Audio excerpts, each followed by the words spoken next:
Hello everyone. आज हम देखेंगे design of unlined canals by Kennedy's theory. सबसे पहले तो देखते हैं अनलाइंड कैनल्स होते क्या हैं। तो ऐसे कैनल्स जिसमें हम लाइनिंग नहीं प्रोवाइड करेंगे, जिसके जो बेड होता है और स्लोप, जो साइड स्लोप होता है, उसको हम प्रोटेक्शन नहीं प्रोवाइड करेंगे, जिसमें लाइनिंग नहीं प्रोवाइड करेंगे, उसको हम बोलते हैं अनलाइंड कैनल्स। अनलाइंड कैनल्स मतलब जैसे ये अगर कोई नेचुरल ग्राउंड है, अगर ये कोई नेचुरल ग्राउंड है तो इसमें क्या करेंगे, हम ऐसे कैनल एक्सकावेट करेंगे। ठीक है, नेचुरल सॉइल में हम कैनल एक्सकावेट करेंगे, इस पोर्शन को हटाएंगे और इसमें बिना कोई लाइनिंग प्रोवाइड करे हम पानी को फ्लो कराएंगे। तो ऐसे कैनल्स को हम बोलते हैं अनलाइंड कैनल्स। अब अगर इंडिया और नेपाल में देखें तो जनरली जो सॉइल टाइप होता है वो होता है एलुवियल सॉइल। एलुवियल सॉइल मतलब ऐसे सॉइल जो कि रिवर के द्वारा ट्रांसपोर्टेड होते हैं। ठीक है, एलुवियल सॉइल मतलब जैसे रिवर हमारे जो नेपाल और इंडिया में ओरिजिनेट होते हैं वो होते हैं हिमालय से। ठीक है, हिमालय से जो रिवर होते हैं वो क्या करते हैं, सिल्ट पार्टिकल्स कैरी करते हैं रिवर में। रिवर सिल्ट पार्टिकल्स कैरी करता है और उसको डिपॉजिट करता है। ठीक है, और उसी डिपॉजिट को हम बोलते हैं एलुवियल सॉइल। तो हम जनरली इंडिया और नेपाल में जो कैनल हम एक्सकावेट करेंगे नेचुरल ग्राउंड में, वो जनरली एलुवियल कैनल होते हैं। ठीक है, एलुवियल कैनल में जनरली फाइन सिल्ट पार्टिकल से बना होता है एलुवियल सॉइल। ठीक है, तो हमको एलुवियल कैनल डिज़ाइन करना है विद द हेल्प ऑफ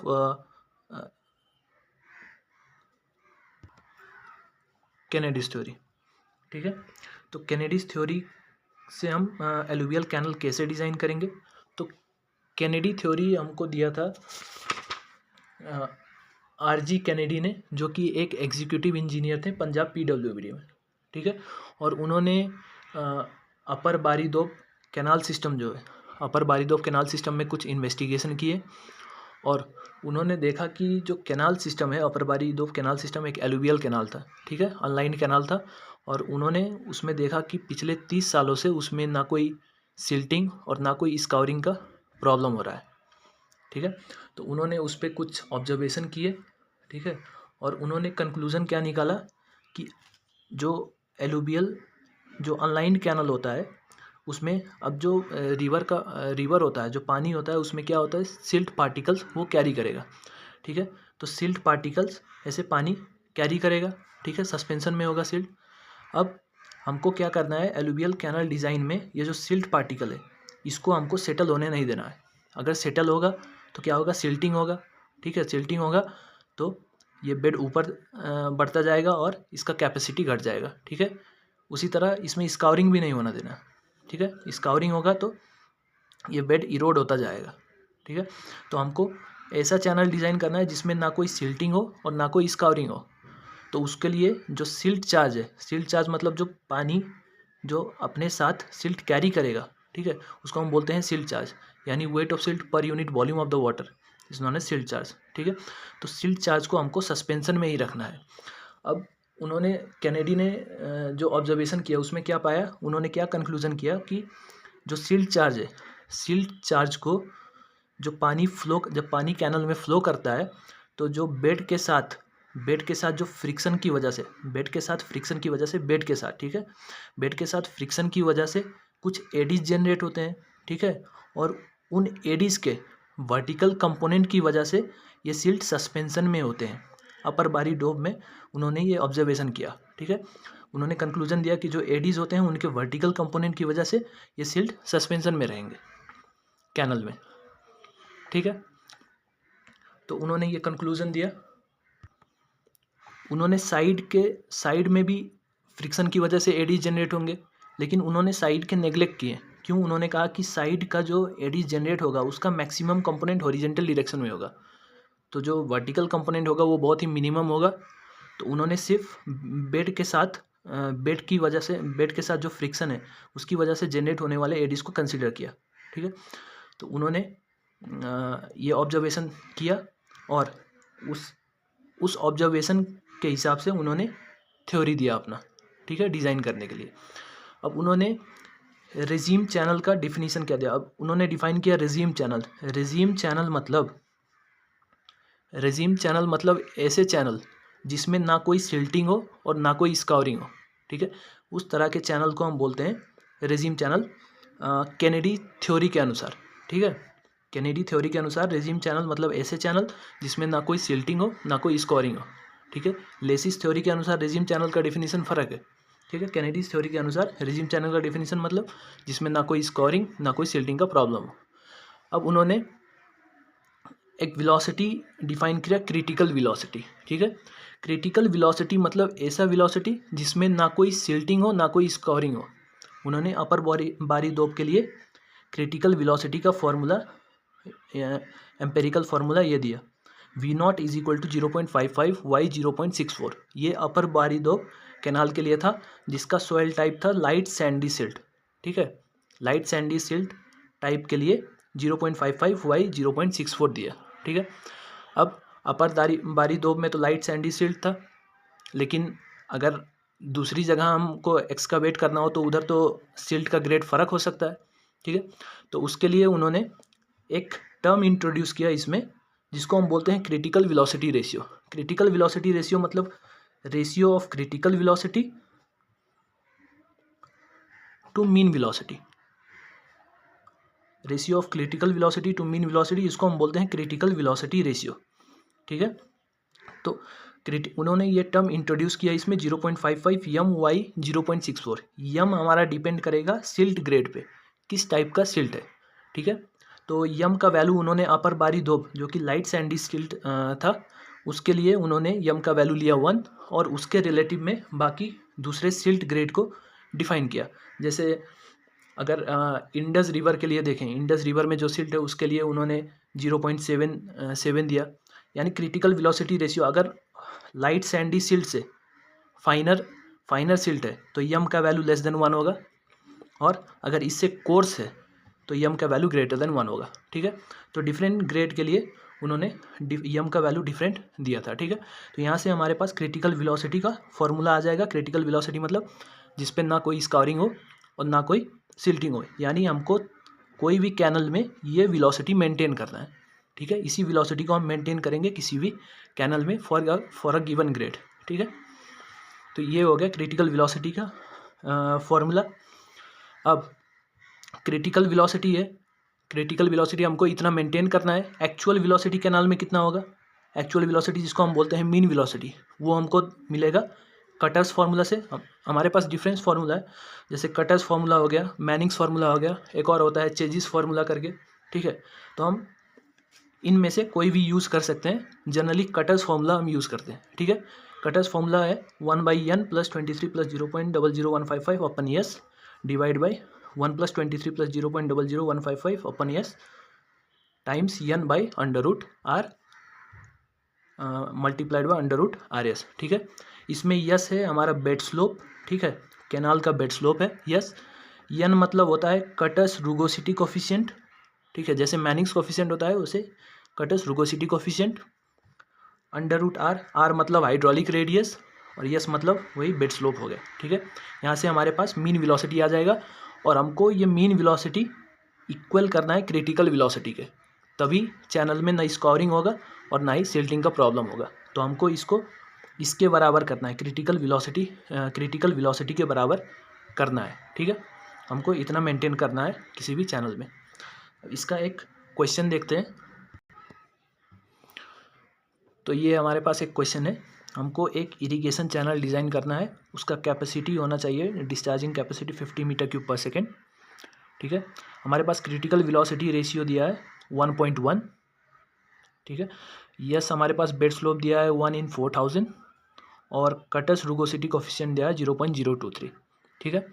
अब इसको कैसे करना है, तो पहले हम निकालेंगे क्रिटिकल वेलोसिटी रेशियो जो कि डिपेंड करता है डेप्थ ऑफ फ्लो पे, ठीक है, डेप्थ ऑफ फ्लो पे डिपेंड करता है। तो हम साइड स्लोप मान लेते हैं 1 horizontal is 2 vertical, 1 horizontal in 2 vertical, जिसको हम 0.5 हॉरिजॉन्टल इन 1 वर्टिकल भी लिख सकते हैं, ठीक है, वही बात है। तो हमारे पास क्रिटिकल वेलोसिटी रेशियो का यह फॉर्मूला है। यहाँ से अगर वेलोसिटी आ जाएगा तो हमारे पास एरिया भी निकाल सकते हैं Q बाई वेलोसिटी करके, ठीक है, ये क्रिटिकल वेलोसिटी है। सो एरिया यहाँ से आ जाएगा। एरिया हमारे पास क्या होता है ट्रापेजॉइडल सेक्शन के लिए BY ये रेक्टेंगल का एरिया प्लस ये ट्रायंगल का एरिया, दोनों ट्रायंगल का एरिया। तो A is equal to B Y plus Y square by 2, और पी मतलब क्या है, वेटेड पेरीमीटर, यानी ये पेरीमीटर, ये कितना होगा, B plus 2 under root Y square plus 4 plus Y square, जो कि आप कर सकते हैं B plus Y under root 5 आएगा। ठीक है। हाइड्रोलिक रेडियस का फॉर्मूला क्या है, ए बाई पी, और हाइड्रोलिक रेडियस आने के बाद हम निकालेंगे मीन वेलोसिटी। ठीक है, एक्चुअल वेलोसिटी कितना होगा इस चैनल में, हमको अल्टीमेटली इसको इक्वल करना है इस क्रिटिकल वेलोसिटी के बराबर करना है हमको। ठीक है, तो हम मीन वेलोसिटी निकालेंगे। तो क्या क्या करना है, पहले क्रिटिकल वेलोसिटी निकाले, क्रिटिकल वेलोसिटी निकालने के बाद हम एरिया निकाले, एरिया निकालने के बाद पेरीमीटर निकाले, वेटेड पेरीमीटर, वहाँ से हम हाइड्रोलिक रेडियस निकाले ए बाई पी, और वहाँ से हम मीन वेलोसिटी निकाले। अब इसको हम इटरेशंस में करेंगे, हमको डिफरेंट इटरेशंस लगेंगे। हमको एक डेप्थ ऑफ वाटर सपोज करेंगे, एक पर्टिकुलर डेप्थ, क्योंकि क्रिटिकल वेलोसिटी निकालने के लिए एक डेप्थ ऑफ वाटर चाहिए, तो हम एक particular depth of water assume करेंगे पहले। ठीक है, तो हम पहले डेप्थ ऑफ वाटर मान लेते हैं 2 मीटर। ठीक है, वहाँ से हमारे पास क्रिटिकल वेलोसिटी रेशियो का क्रिटिकल वेलोसिटी आ जाएगा 0.942। ठीक है, एरिया आ जाएगा 53.1, यहाँ से एरिया हमारे पास 53.1 आ गया। तो अगर 53.1 एरिया में रखेंगे हम 53.1, और डेप्थ हमको पता है, तो यहाँ से बी यानी विड्थ ऑफ चैनल आ जाएगा, तो बी हमारे पास आएगा 25.55। अब विड्थ आने के बाद बी वाई पता है हमको, तो वेटेड पेरीमीटर निकाल सकते हैं, वेटेड पेरीमीटर आ जाएगा 30.03, और यहाँ से हाइड्रोलिक रेडियस आ जाएगा ए डिवाइड बाई पी करके 1.77। ठीक है, अब इन सब के वैल्यू को हम इस फॉर्मूला में रखेंगे, कटस फॉर्मूला में, और यहाँ से हमारे पास आ जाएगा v का वैल्यू 1.016। अब देखिए क्रिटिकल वेलोसिटी हमको मेंटेन करना था 0.942। ठीक है, और हमारे पास मीन वेलोसिटी आया 1.016, यानी हमको इतना चाहिए था, लेकिन एक्चुअल में फ्लो होगा पानी इतने में 1.016 मीटर पर सेकेंड में। ठीक है, यानी अब क्रिटिकल वेलोसिटी को क्या करना है, ये ज़्यादा है। ठीक है, तो क्रिटिकल वेलोसिटी कम था, तो क्रिटिकल वेलोसिटी को बढ़ाना पड़ेगा, 1.016 कैच करना है हमको, तो क्रिटिकल वेलोसिटी को बढ़ाएंगे। तो बढ़ाने के लिए क्या करना पड़ेगा, डेप्थ बढ़ाना पड़ेगा। ठीक है, क्रिटिकल वेलोसिटी वाई के प्रोपोर्शनल है, तो डेप्थ को बढ़ाना पड़ेगा। तो डेप्थ हम बढ़ाएं, मान लेते हैं 3 कर दिए हम, डेप्थ 3 करेंगे तो 1.22 आएगा क्रिटिकल वेलोसिटी, और फिर वही प्रोसेस हम रिपीट करेंगे, तो हमारे पास मीन वेलोसिटी आएगा 1.16। ठीक है, अब अगर देखें तो क्रिटिकल वेलोसिटी ज़्यादा है, क्रिटिकल वेलोसिटी ज़्यादा है मीन वेलोसिटी के, यानी अब मीन वेलोसिटी कम है, तो क्रिटिकल वेलोसिटी को वही कम करना पड़ेगा। तो क्रिटिकल वेलोसिटी कम करने के लिए हम डेप्थ कम करेंगे, तो डेप्थ किया 2.5, और 2.5 रखने के बाद हमारे पास क्रिटिकल वेलोसिटी आया 1.087, और मीन वेलोसिटी आया 1.1 मीटर पर सेकेंड। अब मीन वेलोसिटी ज़्यादा है, यानी क्रिटिकल वेलोसिटी को बढ़ाना पड़ेगा, तो 2.5 हम डेप्थ को बढ़ाएं 2.7, और 2.7 हम जब किए तो 1.147 मीटर पर सेकेंड हमारे पास क्रिटिकल वेलोसिटी आया, और मीन वेलोसिटी आया 1.148, जो कि नियरली इक्वल है हमारे क्रिटिकल वेलोसिटी के। तो कंक्लूज़न, तो अगर जब ये दोनों इक्वल हो जाएंगे, तो हम जो हमारे पास जो विड्थ ऑफ चैनल आया और जो पेरीमीटर विड्थ और डेप्थ आया, उसी को हम अडॉप्ट कर लेंगे। ठीक है, तो फाइनली हमारा डेप्थ ऑफ वाटर होगा 2.7 मीटर। ठीक है, हमारे पास जो विड्थ ऑफ कैनाल होगा वो 14.14 प्रोवाइड करेंगे।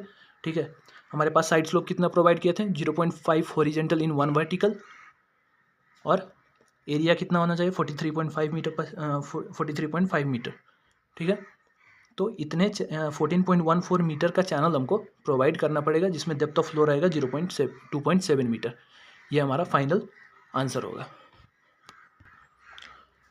अच्छा, इसको एक और तरीके से किया जा सकता है। अगर आपको एग्जैक्ट वैल्यू निकालना है, अगर आपको इटरेशंस नहीं करना है, एग्ज़ाम में तो आप इटरेशन से ही करेंगे, लेकिन अगर इटरेशन नहीं करना है, एग्जैक्ट वैल्यू निकालना है आपको, तो आप क्या करें कि जो इक्वेशन है उसको एक वेरिएबल की टर्म में ले जाएं। कैसे, जैसे हमारे पास क्रिटिकल वेलोसिटी का फॉर्मूला है v0 = 0.55 m/y 0.64। ठीक है, अब हमको एरिया चाहिए। ठीक है, एरिया कैसे आएगा, q डिवाइड बाई वेलोसिटी। हम जो फाइनल फार्मूला है हमारा, जो फाइनल फार्मूला उसको हम एक ही वेरिएबल के टर्म में ले जाएंगे, एक ही वेरिएबल यानी वाई एक ही अननोन के टर्म में ले जाएंगे और इसको सॉल्वर में सॉल्व करेंगे। तो अगर एक ही वेरिएबल रहेगा तो उसका वैल्यू आ जाएगा। तो कैसे करेंगे, क्रिटिकल वेलोसिटी आ गया, क्रिटिकल वेलोसिटी, अब हमारे पास एरिया का फॉर्मूला क्या है, क्यू डिवाइड बाई वेलोसिटी, तो Q divide by critical velocity 0.55 M Y 0.64, और ये एरिया है, एरिया किसके बराबर होता है, B Y plus Y square by 2। ठीक है, यहाँ से हमारे पास बी आ जाएगा, बी देखिए बी आ गया हमारा वाई के टर्म में आ गया ना, क्यू हमारा नोन है, एम भी नोन है और वाई हमारा अननोन है, तो एक ही वेरिएबल के टर्म में आ गया बी।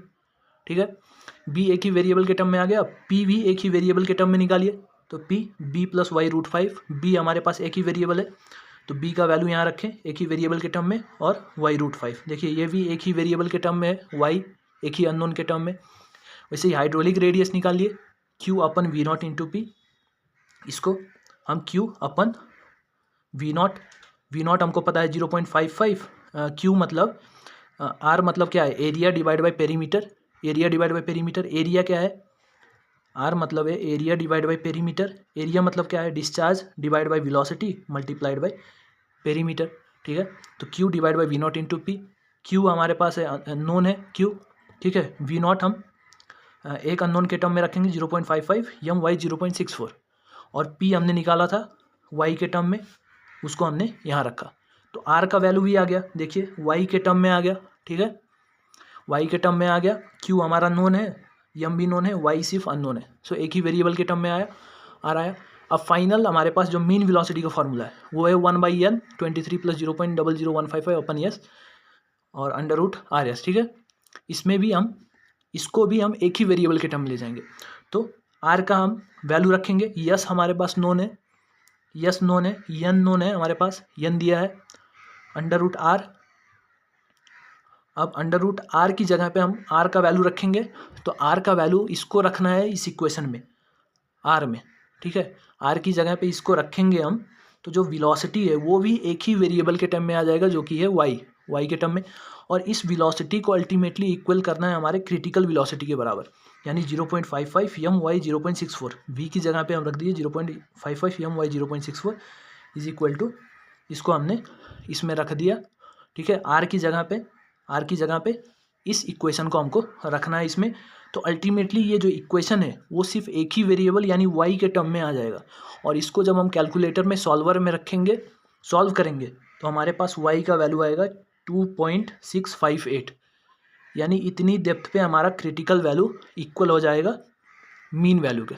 ठीक है, तो इस तरह से हम एग्जैक्ट वैल्यू भी निकाल सकते हैं वाई का बिना इटरेशन किए। वाई का वैल्यू आ गया तो यहाँ से हम बी भी निकाल पाएंगे, बी जस्ट वाई की जगह पे हम वैल्यू रख दिए, और क्यू भी हम कितना रख दिए, जितना दिया है उतना रख दिए, तो यहाँ से हमारे पास बी भी आ जाएगा। ठीक है, तो इस तरह से हम इसको कर सकते हैं।